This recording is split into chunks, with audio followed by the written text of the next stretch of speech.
He adjusted his $5,000 tuxedo, looked at his wife scrubbing a coffee stain off the counter, and told her she wasn't cultured enough for the night ahead. He thought leaving her behind was a power move. He thought walking the red carpet with a younger woman on his arm would secure his legacy. What Bradford didn't know was that the very carpet he walked on, the champagne he drank, and the building he stood in were all paid for by the woman he left at home. Tonight wasn't just a gala, it was a trap, and he was walking right into the lion's den. This is the story of Amara Dubois, and how she taught a cheating husband that you never bite the hand that secretly feeds you. The penthouse apartment was cold, mostly because Bradford insisted on keeping the thermostat at 68 degrees. He said it kept the mind sharp, but Amara knew it was just another way he controlled the environment. Amara, a strikingly beautiful black woman with eyes that held a decade of silence, stood by the marble kitchen island. She was wearing an oversized grey t-shirt and sweatpants that had seen better days. In her hand was a microfiber cloth, and she was aggressively scrubbing a ring of espresso stain left by Bradford's morning cup. "You're scrubbing that like it offended you," a voice sneered from the hallway. Amara didn't look up. She knew exactly what he looked like without seeing him. Bradford. Tall, broad-shouldered, with the kind of jawline that made investors trust him, and the kind of eyes that made waiters nervous. He was fixing his cufflinks, platinum encrusted with sapphire, as he walked into the kitchen. "It's staining the marble, Bradford," Amara said, her voice soft, steady. "I asked you to use a coaster." "I bought the marble, Amara. I'll stain it if I want to."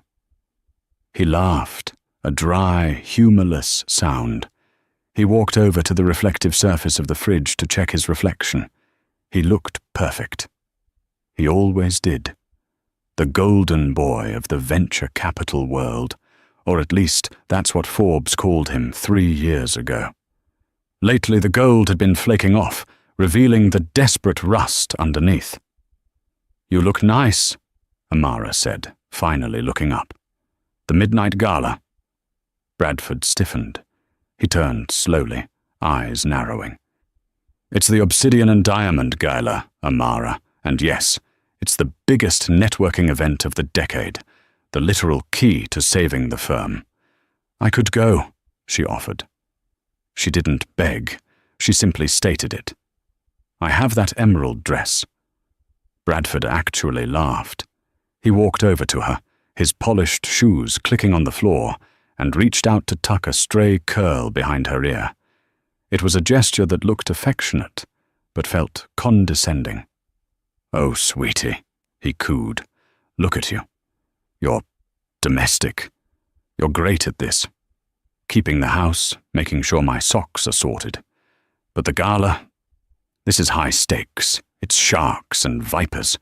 They talk about derivatives and international acquisition." He leaned in closer, his cologne overpowering her senses. "You'd be bored.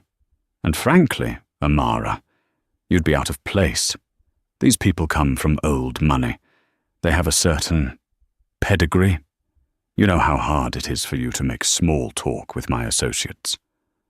It wasn't hard for her. He just never let her speak. "I see," Amara said, dropping her gaze back to the stain. "Who are you taking?" "Just Brittany," he said quickly. Too quickly. "My assistant. She has the files. She knows the investors' portfolios. It's a working night, Amara. Strictly business. I probably won't be home until morning. The after-parties are where the deals happen." "Brittany?" Amara repeated. She knew Brittany. Brittany was 23, blonde, and had been working late with Bradford for 6 months. Amara had seen the texts popping up on his iPad when it synced to the living room cloud. Messages like, "Can't wait to show you my new outfit," and "She doesn't suspect a thing, darling." "Yes, Brittany," Bradford snapped, checking his Rolex. "Look, don't wait up.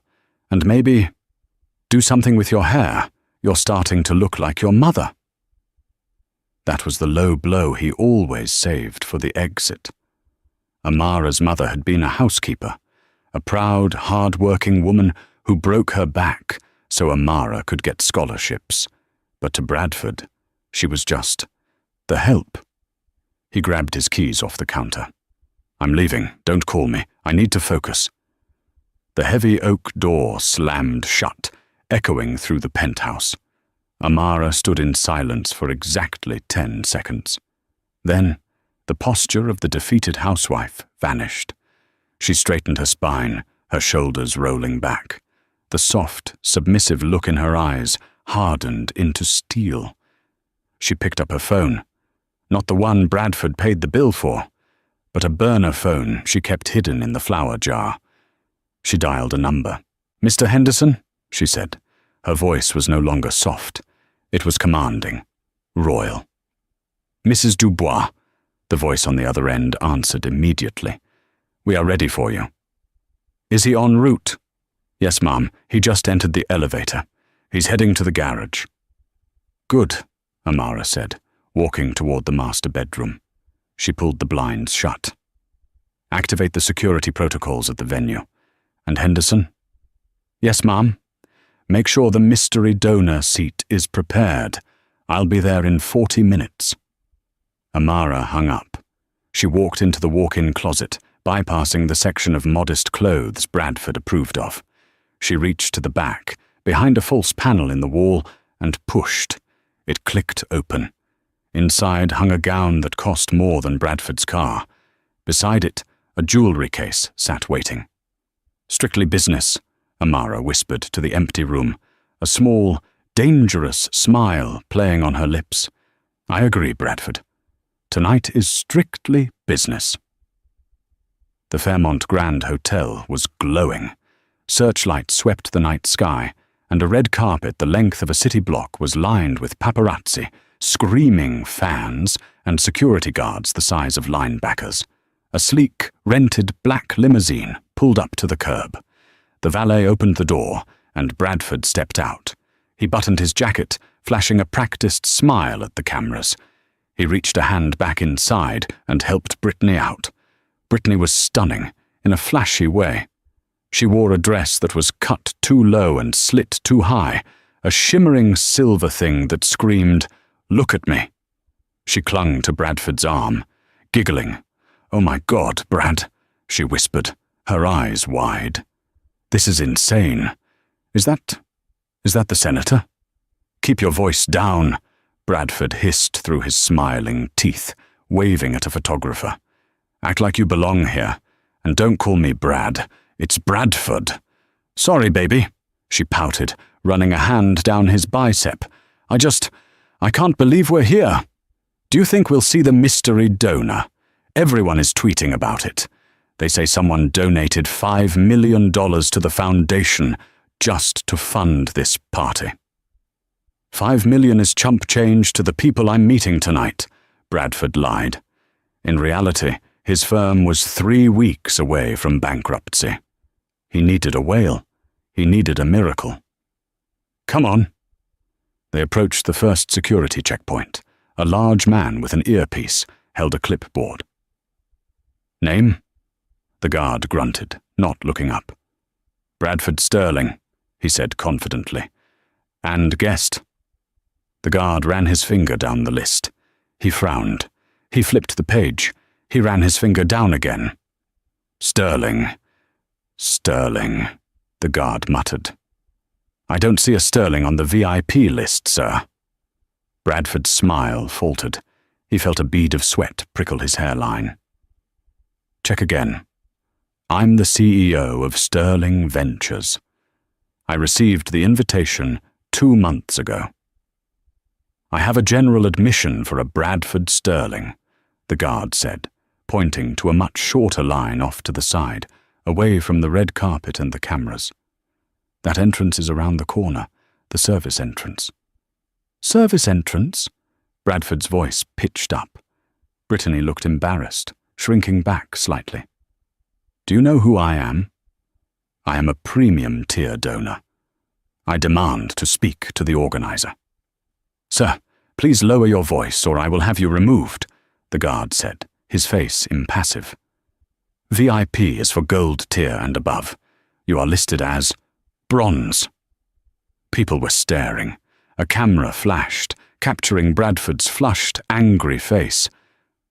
This is a mistake, Bradford snarled. He grabbed Brittany's hand. Come on, we'll sort this out inside. My wife probably forgot to mail the RSVP check on time. Useless woman.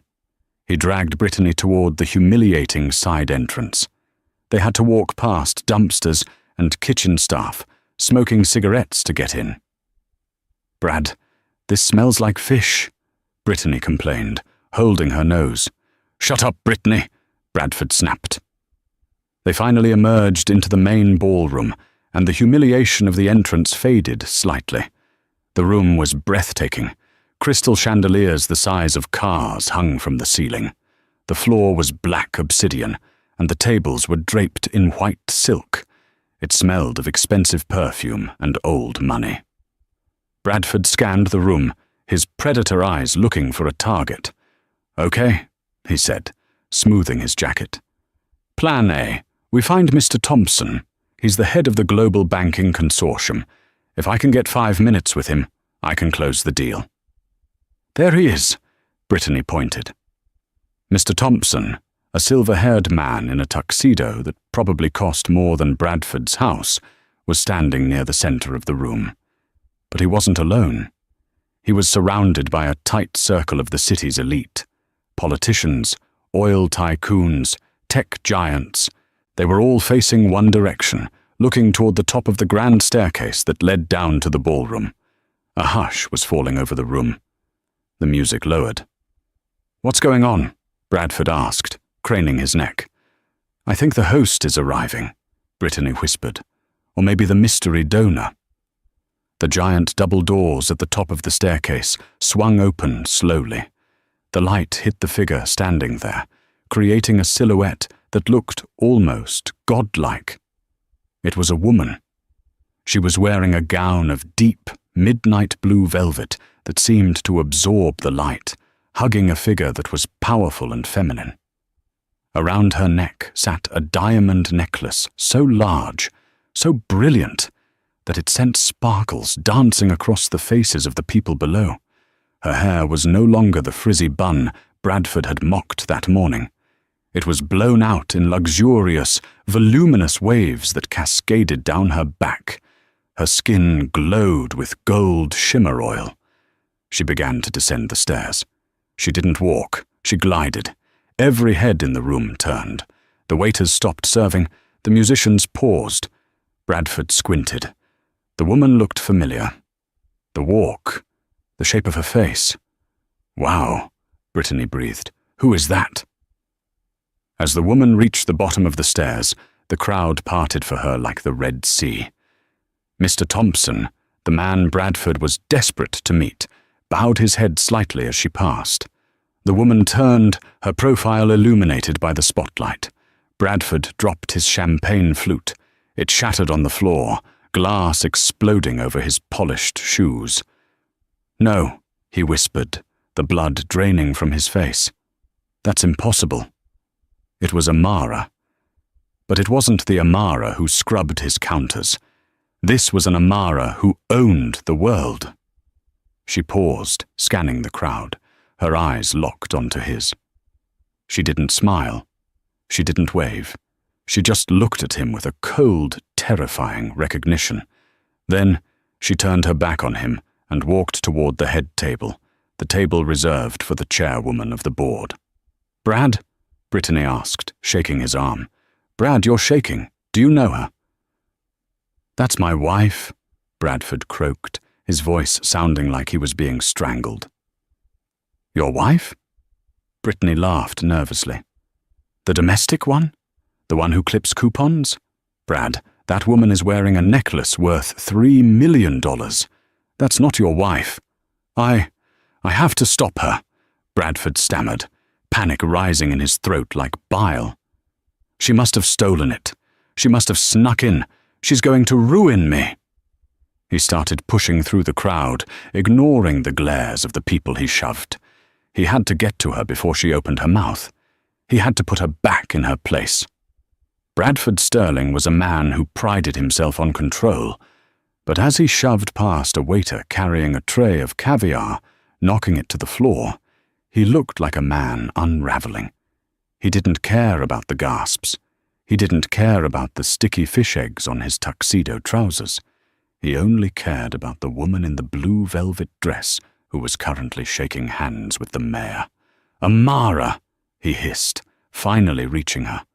He grabbed her upper arm, his grip bruising. The music didn't stop, but the conversation in their immediate circle died instantly. The mayor, a stout man named Frederick, blinked in surprise. Mr. Thompson, the banking titan, frowned, setting his glass down with a sharp clink. Amara didn't flinch. She slowly turned her head, looking at Bradford's hand on her arm, then up to his sweating, frantic face. "You're hurting me, Bradford," she said. Her voice wasn't the whisper he was used to in the kitchen. It was projected, clear and cold as ice. "What do you think you're doing?" Bradford whispered furiously, trying to pull her away from the VIPs. "Have you lost your mind? You stole that necklace? You snuck in here? You need to leave, now, before I call the police and have you dragged out." "Mr. Sterling," Mr. Thompson interjected, stepping forward. "Is there a problem?" "I'm so sorry, Mr. Thompson," Bradford said, putting on his charming mask, though it was slipping. "My wife. She's not well. She's having an episode. She doesn't belong here. I'm going to take her home." He tugged on Amara again. "Come on, Amara. The charade is over. Give me the necklace." Amara laughed. It was a rich, throaty sound that echoed off the high ceilings. She gently reached over and peeled Bradford's fingers off her arm, one by one. He was so shocked by her strength that he let go. "An episode?" Amara addressed the group, smoothing her glove. "My husband seems to be under the impression that I am trespassing." "You are trespassing!"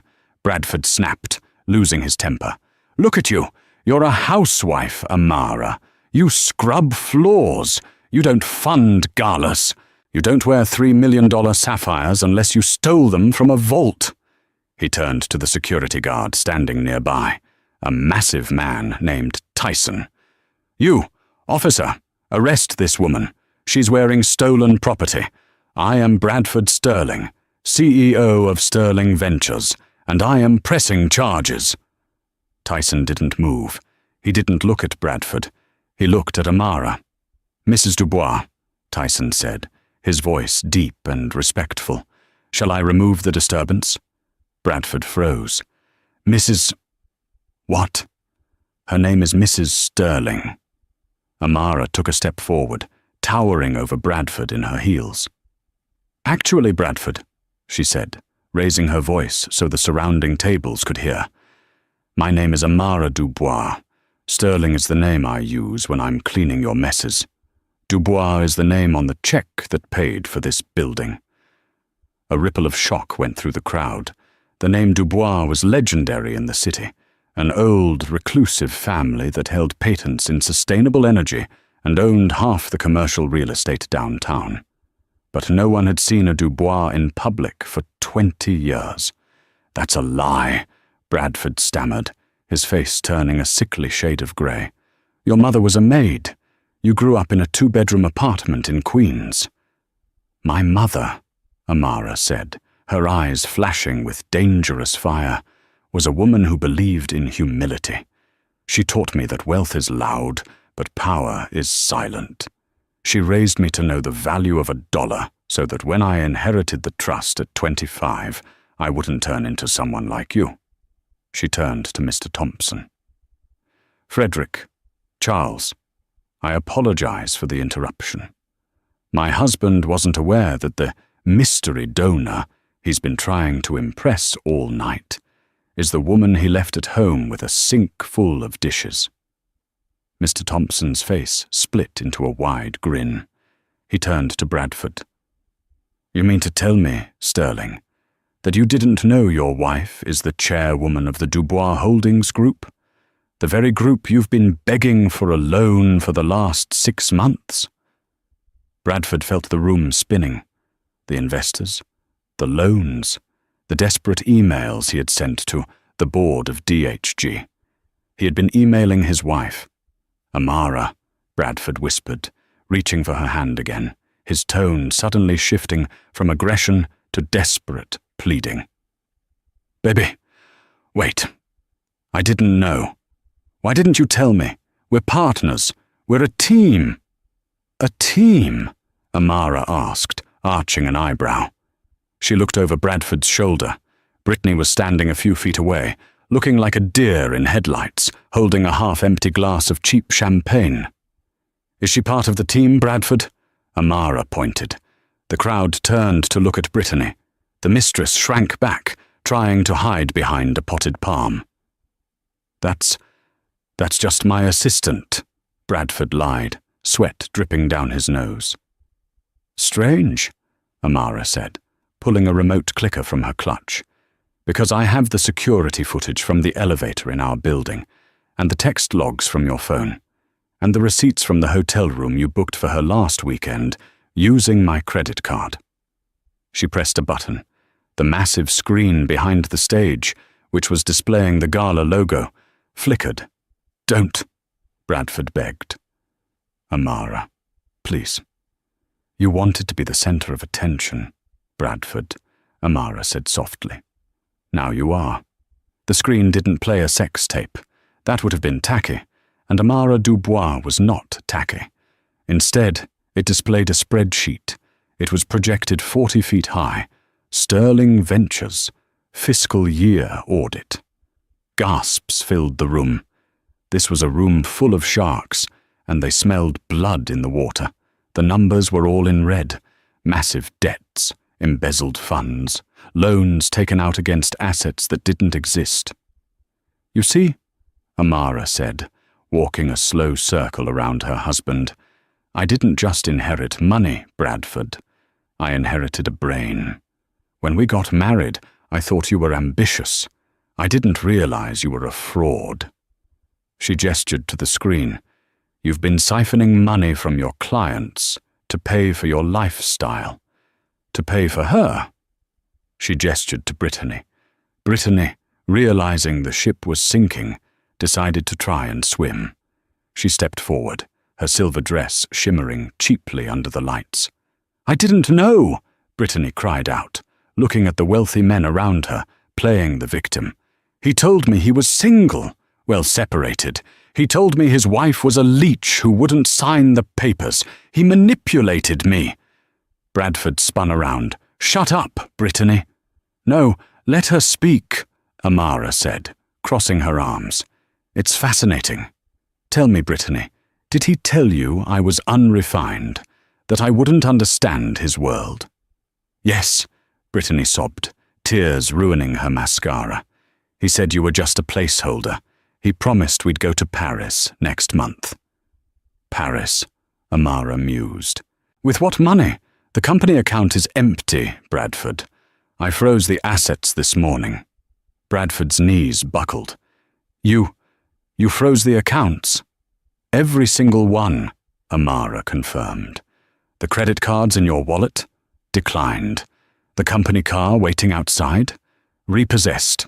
The penthouse?" She paused for effect. "I bought the building 3 days ago under a shell company. You're currently squatting in my property." Bradford looked at his hands. He looked at the elite crowd, who were now whispering and laughing. Some were taking photos. He saw his career incinerating in real time. "But the prenup," Bradford mumbled, grasping at straws. "The prenup says, what's yours is yours, and what's mine is mine. But the appreciation of assets during the marriage, I'm entitled to half your gains." He straightened up, finding a sliver of arrogance. "That's right. You're rich. Good. That means I'm rich. I'll sue you for 50% of everything, Amara. You think you can humiliate me? I'll take you for every penny." The room went silent. It was a bold, desperate move. Amara smiled. It was the smile of a wolf looking at a rabbit that thought it could fight back. "Oh, Bradford," she sighed. "You really never did read the fine print, did you? You were so busy making sure I didn't take your pitiful $40,000 savings account that you insisted on the total separation of assets clause." She signaled to a man standing in the shadows, a tall man with silver glasses and a briefcase. It was Preston, the fiercest divorce attorney in the state. Preston stepped forward and handed Bradford a blue folder. "Section 4, Paragraph B," Preston recited from memory. "Any assets acquired by inheritance, gift, or trust remain the sole property of the beneficiary, regardless of marital duration. Furthermore, the infidelity clause you foolishly agreed to, because you were so sure I would cheat, states that if one party is proven to be unfaithful, they forfeit any claim to marital support or alimony." Bradford opened the folder. His hands shook so hard the papers rattled. Photos, time-stamped GPS logs, affidavits from hotel concierges. It was undeniable proof of his affair with Brittany, and 2 others before her. "You signed your own death warrant, Brad," Brittany sneered, stepping away from him completely. "I'm out of here. I'm not going down with you." "Brittany, wait!" Bradford reached for her, but she slapped his hand away and ran toward the exit, her heels clacking loudly on the marble. "She's gone, Bradford," Amara said, "and soon you will be too." "You can't do this," Bradford whispered, tears finally spilling over. "I'm your husband. I loved you."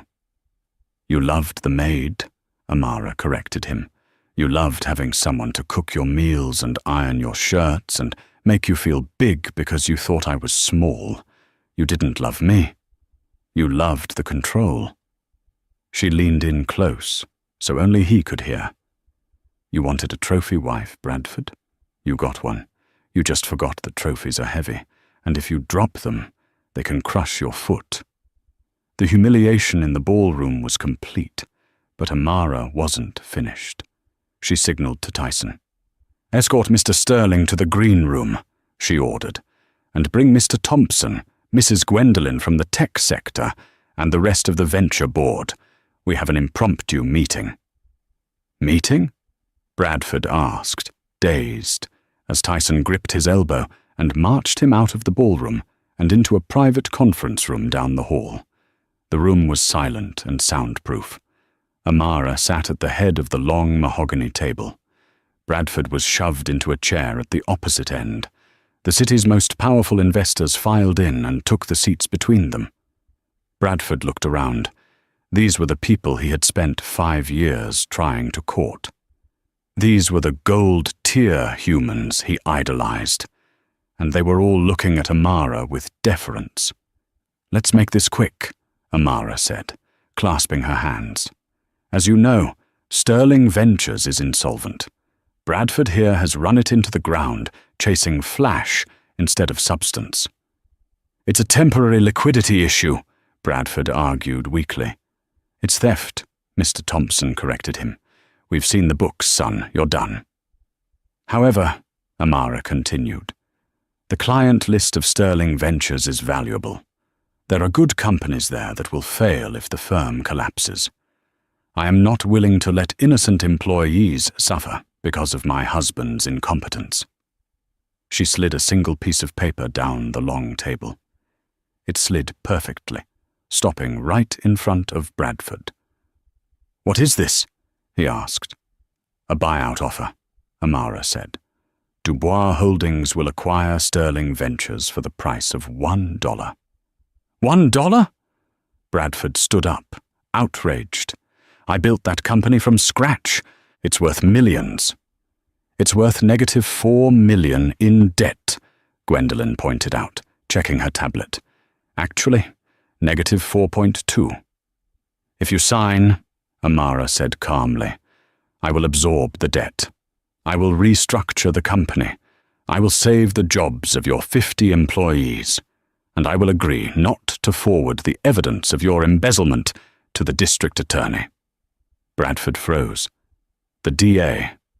Prison. "If you don't sign," Amara continued, "I let the bank foreclose tomorrow. The employees lose their jobs. The investors sue you personally. And I hand that folder of financial fraud over to the FBI. You'll be trading your tuxedo for an orange jumpsuit by Monday morning." The room was deadly silent. The air conditioning hummed. Bradford looked at the pen. He looked at Amara. For the first time, he really saw her. He saw the intelligence he had ignored, the strength he had mistaken for passivity, the beauty he had taken for granted.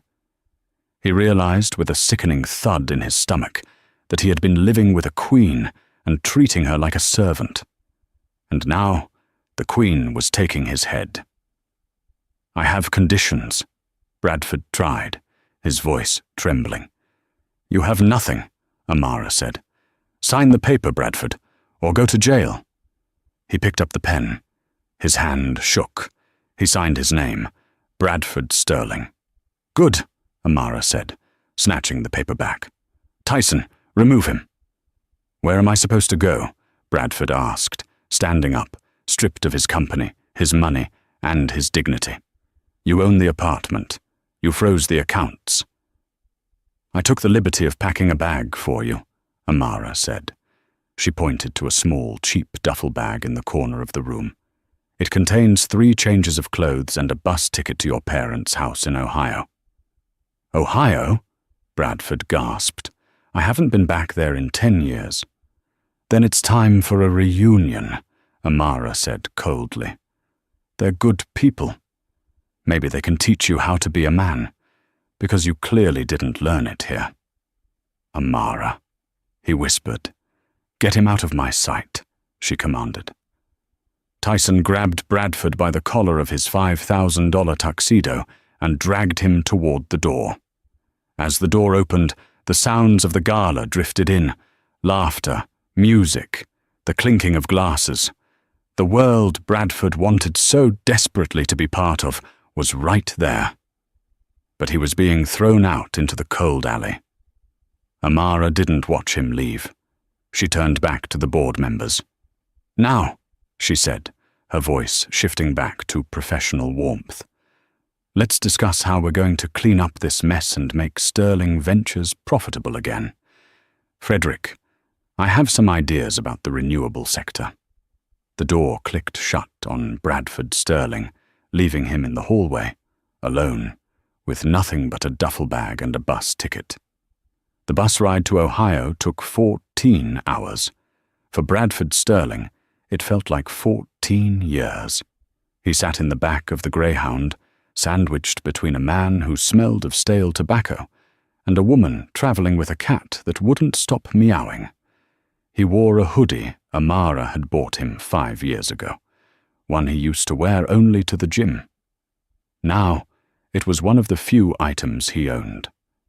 He stared out the window as the glittering skyline of the city faded into the grey expanse of the highway. He checked his phone out of habit, expecting to see emails from investors or texts from Brittany. There was nothing. Brittany had blocked him before he even left the hotel. His LinkedIn profile had been flagged for fraudulent activity. His contacts list, men and women he thought were his friends, had all ghosted him. When the money dried up, the loyalty evaporated. He arrived in Ohio at 4:00 a.m. His parents, Walter and Mary, were waiting in their rusted station wagon. They didn't hug him. They just popped the trunk. "Get in," his father said, his voice gruff. Walter had worked in a steel mill for 40 years. He had been proud when Bradford became a CEO, but he had always suspected the boy had forgotten where he came from. The first month was a blur of depression and denial. Bradford slept until noon, ate his mother's meatloaf, and complained about the lack of high-speed internet. "I'm going to bounce back," he told them over dinner one night. I just need a loan. A seed round. I have ideas." "You don't have ideas, Brad," his father said, slamming a fork down. "You have a criminal record that your wife kindly decided not to press. And you have an ego. You're 32 years old. Get a job." So the former CEO of Sterling Ventures got a job. He applied to banks. Rejected. He applied to consulting firms. Rejected. He applied to car dealerships. Rejected. The name Amara Dubois carried weight. She hadn't just fired him, she had blacklisted him. The whisper network of the elite was powerful, and word had spread. Bradford Sterling is radioactive. He finally landed a position at a big box electronics store in the local strip mall. His job was to stand in the television aisle and sell extended warranties to people who didn't want them. He wore a blue polo shirt that was one size too small, and a name tag that simply said, Brad. "Hey, buddy," a customer whistled at him one Tuesday afternoon. "This 4K TV, does it have the sports package app?" Bradford looked at the customer. It was a guy he went to high school with. Tommy. Tommy used to copy Bradford's homework.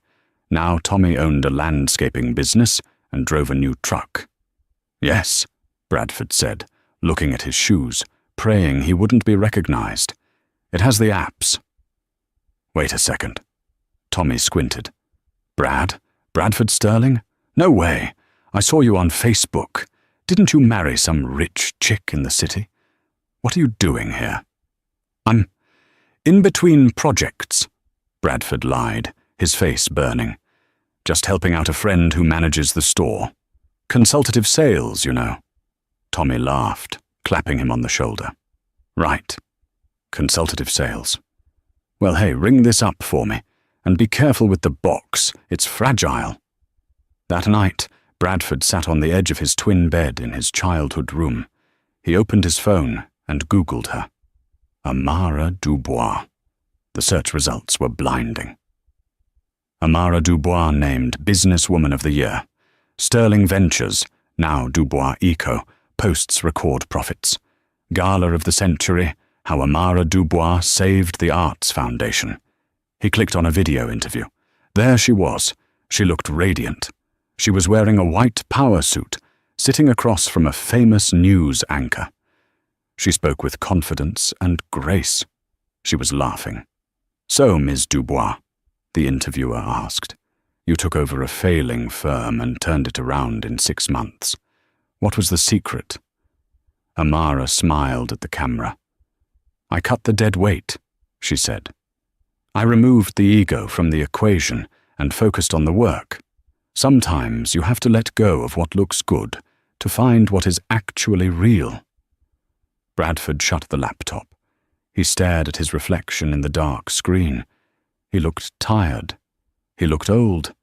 He realized then, for the first time, that she hadn't just been funding his lifestyle. She had been the battery powering his entire existence. Without her, he wasn't a golden boy. He was just a guy in a blue polo shirt, selling TVs to people he used to look down on. He went to the kitchen to get a glass of water. He saw a coffee stain on the counter left by his father. Without thinking, Bradford picked up a rag and started scrubbing it. He scrubbed until the counter shone. Then he stopped, dropped the rag, and wept. 18 months is a long time in the world of finance, but it is an eternity in the world of service. For Bradford Sterling, the last year and a half had been a slow, grinding erosion of the man he used to be. The transition from CEO to unemployed pariah, and finally to a server at the Oaks Steakhouse in Cincinnati, had stripped away his layers of arrogance, like paint thinner on fine wood. The Oaks was the kind of place people went to when they wanted to feel important. It smelled of mahogany polish, searing beef, and old money. It was the best restaurant in the city, the only place where a bottle of wine could cost more than a mortgage payment.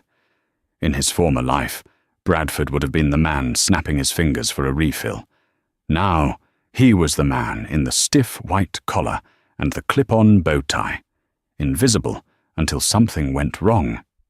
He went by Brad now. The name Bradford Sterling was a ghost, buried under a pile of debt and a Google search history he prayed his co-workers never checked. It was a rainy Tuesday in November when the shift manager, Frank, gathered the staff in the kitchen. The kitchen was a chaotic symphony of clattering pans and shouting chefs, a stark contrast to the hushed elegance of the dining room. "Listen up, everyone," Frank barked, wiping sweat from his forehead. He was a short, anxious man who treated every dinner service like a military operation. "We have a VIP reservation tonight, a platinum tier booking. They're flying in from New York on private transit to scout locations for that new riverfront development." Bradford leaned against the stainless steel counter, adjusting his apron. He was tired. His feet ached in his cheap, non-slip shoes. He just wanted to get through the shift, collect his $60 in tips, and go home to his studio apartment above a laundromat. "They requested table 1, Frank continued, his eyes scanning the line of servers. "That means they want privacy and perfection. I need my best man on this. Brad, that's you." Bradford stiffened. "Me? Frank, give it to Sarah. She's great with the wine list." "Sarah spills things when she gets nervous," Frank snapped. "You have the fine dining look. You speak the language. You take table 1. And for God's sake, fix your tie. It's crooked." Bradford sighed, nodding. He knew why Frank picked him. Despite his fall from grace, Bradford still carried the unconscious posture of the elite. He knew how to pour wine without dripping. He knew not to interrupt a conversation. He knew that the wealthy didn't want a friend. They wanted a servant who anticipated their needs before they even knew them. He walked out to the floor, checking the setting on table 1. It was in a secluded alcove, draped in heavy velvet curtains. He polished the water glasses until they sparkled. He aligned the silverware with geometric precision. At 7:15 p.m., the heavy oak doors at the front of the restaurant swung open. A gust of cold, rainy wind blew in, followed by the guests. The first person to enter was a man. He was tall, perhaps 40, with the kind of effortless confidence that Bradford used to practice in the mirror. He wore a charcoal wool coat and held a large black umbrella, which he shook out before handing it to the hostess. He had a kind face, strong and open, with laugh lines around his eyes. Then the woman stepped out from behind him. Bradford was standing by the server station, punching an order into the computer. He glanced up casually, just to assess the table. His heart didn't just stop. It slammed against his ribs like a trapped bird. The woman was removing a beige trench coat. Underneath, she wore a cream-colored dress that draped elegantly over her frame. Her hair, once a point of contention in their marriage, was now worn in glorious, natural curls that framed a face that looked peaceful. It was Amara. Bradford gripped the edge of the server station so hard his knuckles turned white. The blood drained from his face, leaving him dizzy. It can't be, he thought, panic rising in his throat like bile. Not here. Not now. But it was her. It was the woman who had scrubbed his floors, the woman who had secretly funded his empire, the woman who had destroyed him with a single press conference. "Brad?" Frank whispered, appearing at his elbow. "What is wrong with you? You look like you've seen a ghost. Water. Now." "I can't," Bradford choked out, backing away. "Frank, please, I know them. I mean, I used to know them. I can't serve that table." Frank grabbed Bradford's arm, his grip painful. "We are short-staffed. You walk out there, you pour the water, and you take their order. If you walk out on me tonight, don't bother coming back, and I'll make sure every restaurant in town knows you walked out on a shift." Bradford looked at the exit. It was so close. He could just run. He could leave the apron, run into the rain, and disappear. But he needed this job. He had rent due on Friday. He had a car repair bill sitting on his counter. He was trapped. He took a deep, shuddering breath. He picked up the silver water pitcher. The ice rattled, betraying his shaking hands. "She won't recognize me," he told himself, trying to summon a shred of courage.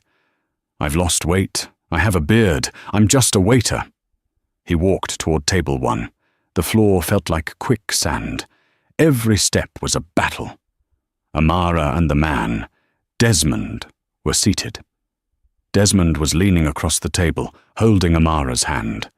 He was rubbing his thumb over her knuckles in a gesture of intimate affection. Amara was smiling, a genuine, warm smile that reached her eyes. It was a look Bradford realized, with a sickening pang, she had never given him. Bradford reached the table. He forced his body into a bow. "Good evening," he said. His voice sounded strange to his own ears, hollow and raspy. "Welcome to the Oaks. My name is Brad. I'll be taking care of you this evening." He kept his eyes on the tablecloth. He poured the water into Desmond's glass first. "Thank you, Brad," Desmond said. His voice was deep and resonant. "We're celebrating tonight, so we'll need the wine list immediately." "Of course, sir," Bradford whispered. He moved to Amara's side. He poured the water. As he lifted the pitcher, his eyes involuntarily flicked up. Amara was looking at him. For a second, the world suspended.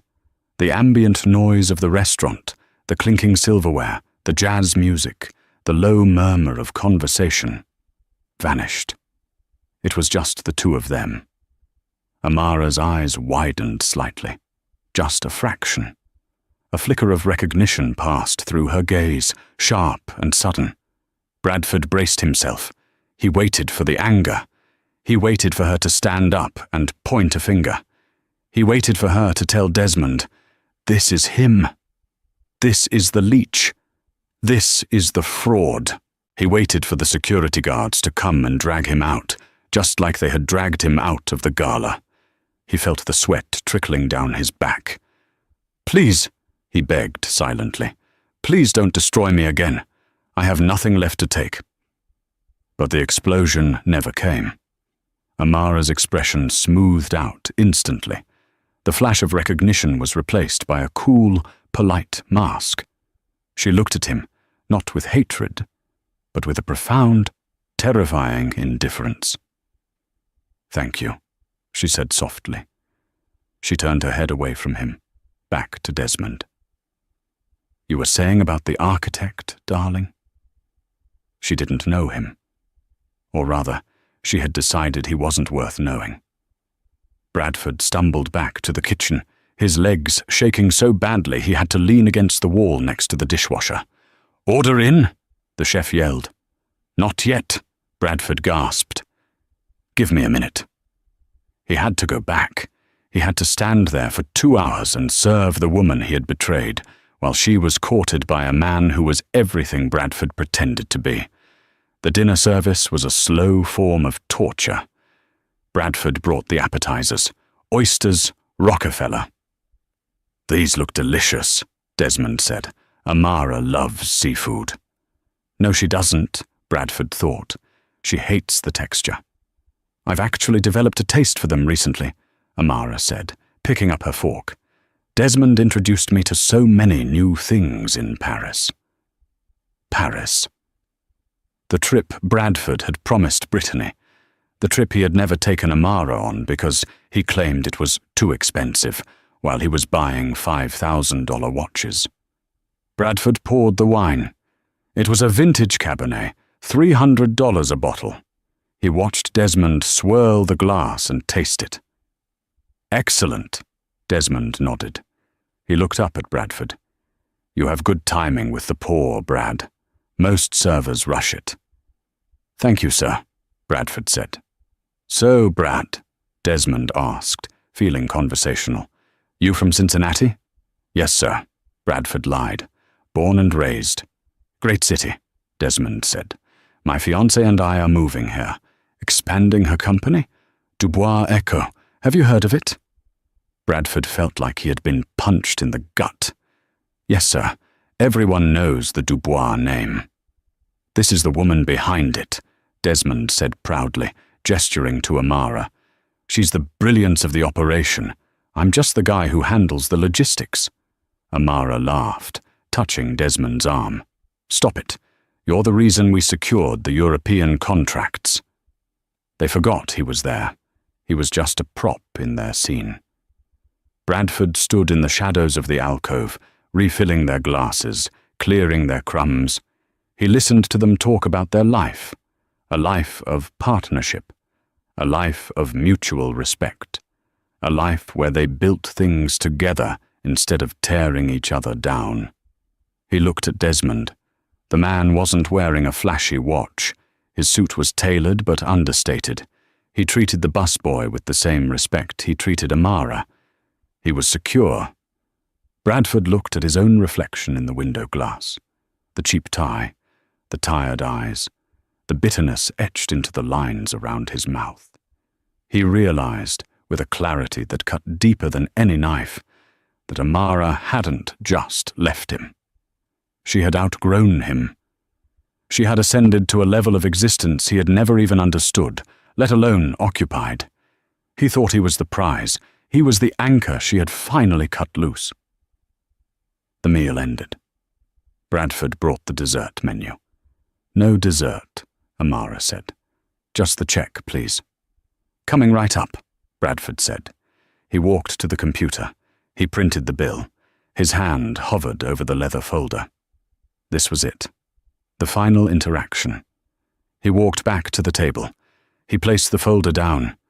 Desmond reached for his wallet, pulling out a sleek black card, but Amara placed her hand over his. I've got this one, Des, she said. You got the last one, he protested with a smile. I want to, she said. I'm feeling generous tonight. Desmond relented, kissing her cheek. You're the boss. Amara pulled out a card. It was the heavy, metal kind, the kind Bradford used to have. She handed it to Bradford. Their fingers brushed. Bradford flinched. Amara didn't. He took the card. He ran it. He returned with the receipt and the pen. Thank you, he whispered. Amara didn't look up at him. She signed the receipt quickly. She wrote something on the tip line, then scribbled a note at the bottom. She stood up. Desmond helped her with her coat. Ready? Desmond asked.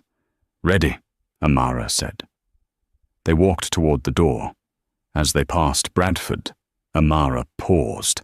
She stopped just inches from him. The scent of her perfume, jasmine and sandalwood, hit him. It was the same perfume she wore the night of the gala. She turned her head slightly. She didn't look him in the eye. She looked at his name tag. Good luck, Brad, she said. Her voice was soft, final, and utterly devoid of malice. It was the tone one uses for a stranger they wish well, but will never think of again. Then she walked out into the rain, the bell above the door chiming her departure. Bradford stood frozen. He watched through the window as the valet brought around a sleek electric car. Desmond opened the door for her. She got in. They drove away, tail lights fading into the wet night. Bradford was alone. He walked back to table 1. The table was empty, save for the empty wine bottle and the leather check folder. He opened the folder. He looked at the bill. Total, 340 $. He looked at the tip line. 1,000 $. His breath hitched. $1,000. That was 3 weeks of work. That was his car repair. That was his rent.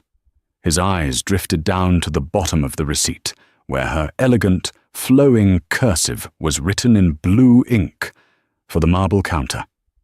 Clean it well. Bradford stared at the words. The memory rushed back to him. The morning of the gala. Him standing in his tuxedo, mocking her for scrubbing a coffee stain. Telling her she wasn't cultured enough. telling her she was just a housewife. She remembered. She remembered everything. She knew exactly who he was. She knew he was suffering. She knew he was humiliated. And instead of twisting the knife, instead of getting him fired or making a scene, she had given him exactly what he needed to survive another month. It wasn't forgiveness. It was charity. It was the equivalent of tossing a coin to a beggar on the street. She had looked at the man who once controlled her life, the man who thought he was a king, and she saw nothing but a charity case. Bradford felt a sob build in his chest, hot and suffocating. He grabbed the spray bottle from his apron. He sprayed the table, the mist settling over the expensive tablecloth. He picked up his rag. He started to scrub. He scrubbed the table. He scrubbed the memory of her perfume. He scrubbed the ghost of the man he used to be. "Hey, Brad!" Frank yelled from across the room. "Table 4 needs water. Move it!" "Yes, Frank," Bradford whispered. He pocketed the receipt, the final severance package from his marriage, and turned around to refill the water glasses. Just another waiter in a room full of people who didn't know his name, and that is where we leave Bradford Sterling. He got his second chance, funded by the very woman he tried to destroy. But the cost wasn't money. The cost was his pride, his ego, and the realization that he was never the main character of this story. He was just a lesson Amara had to learn on her way to greatness. Wow. That ending gave me chills. Amara's silence was louder than any scream could have been. And that check, it wasn't a gift, it was a final receipt. She bought her freedom, and she bought his silence. What do you think about the $10,000 tip? Was it an act of mercy?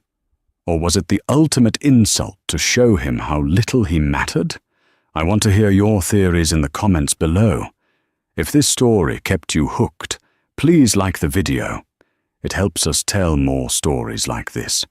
And if you haven't already, hit that subscribe button and turn on the bell.